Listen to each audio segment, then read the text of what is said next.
Il y a 3 mois, personne n'aurait parié un centime sur le Real Madrid pour remporter la Liga. 7 points de retard sur le Barça, un jeu loin d'être convaincant, une défense fébrile, et un effectif décimé par les blessures. Tout le monde disait, cette saison, c'est mort pour Madrid. Mais si l'histoire du football nous a appris une chose, c'est qu'on ne sous-estime jamais le Real Madrid. Ce club a déjà prouvé qu'il pouvait renverser n'importe quelle situation, que ce soit en Liga ou en Ligue des Champions. Et aujourd'hui, ils sont de retour dans la course au titre.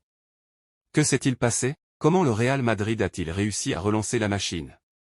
Et surtout, peuvent-ils vraiment décrocher la Liga cette saison? Accrochez-vous bien, on va analyser cette remontada qui pourrait bien être historique. Le tournant de la saison. Octobre 2024. Le Real Madrid traverse une tempête. Barcelone domine le championnat, l'Atlético de Madrid joue les premiers rôles, et les Merengues semblent, hors du coup. La défense prend l'eau, l'attaque manque d'inspiration et, pire encore, le vestiaire semble en plein doute. On est loin du Real Madrid dominateur qu'on connaît. Les critiques fusent, Ancelotti est dépassé.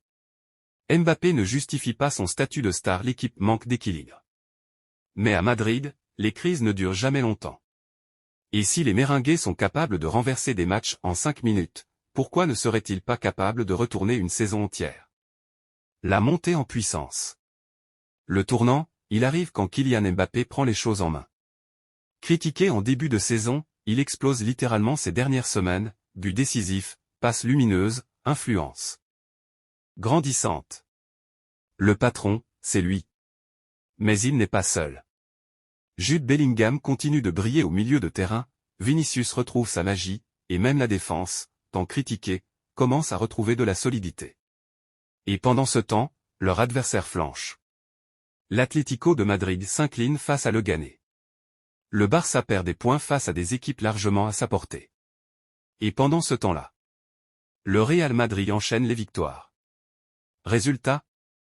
L'écart fond comme neige au soleil. 4 points seulement séparent désormais Madrid de la tête du classement. La Liga n'a jamais été aussi ouverte, et dans le vestiaire madrilène, on commence à y croire les défis à venir. Calendrier des prochains matchs du Real Madrid, zoom sur les rencontres clés. Mais attention! Rien n'est encore gagné. Le Real Madrid a encore 17 matchs à disputer, et s'ils veulent vraiment soulever le trophée en fin de saison, il va falloir régler un énorme problème. Les matchs face aux grosses équipes. Jusqu'à présent, Madrid a montré des signes de faiblesse contre les cadors européens. Défaite contre Barcelone. Défaite contre Liverpool. Défaite contre l'AC Milan. Face aux équipes de haut niveau, le Real Madrid peine à imposer son jeu. Carlo Ancelotti le sait, et il travaille activement sur plusieurs solutions. Améliorer la solidité défensive. Éviter les blessures à répétition. Trouver une meilleure utilisation de Valverde et Tchouaméni dans le système. Mais si un homme peut trouver la clé, c'est bien Ancelotti. Le vestiaire Y croit. Malgré les obstacles, une chose est sûre, le Real Madrid n'a jamais cessé d'y croire. Quand vous avez des joueurs comme Mbappé, Bellingham, Vinicius, et un entraîneur de la trempe d'Ancelotti, tout est possible. Et puis, on parle du Real Madrid. Le club qui a renversé Manchester City et le PSG en Ligue des Champions. Le club qui sait mieux que personne comment revenir de l'impossible. Le club qui ne lâche jamais rien.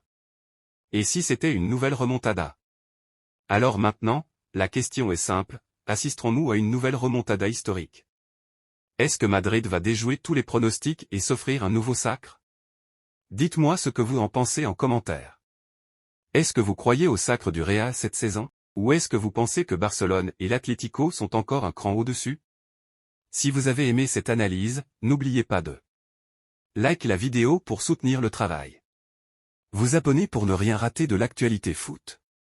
Activez la cloche pour être informé des prochaines vidéos.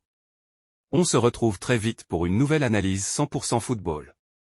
À très bientôt, ciao les passionnés.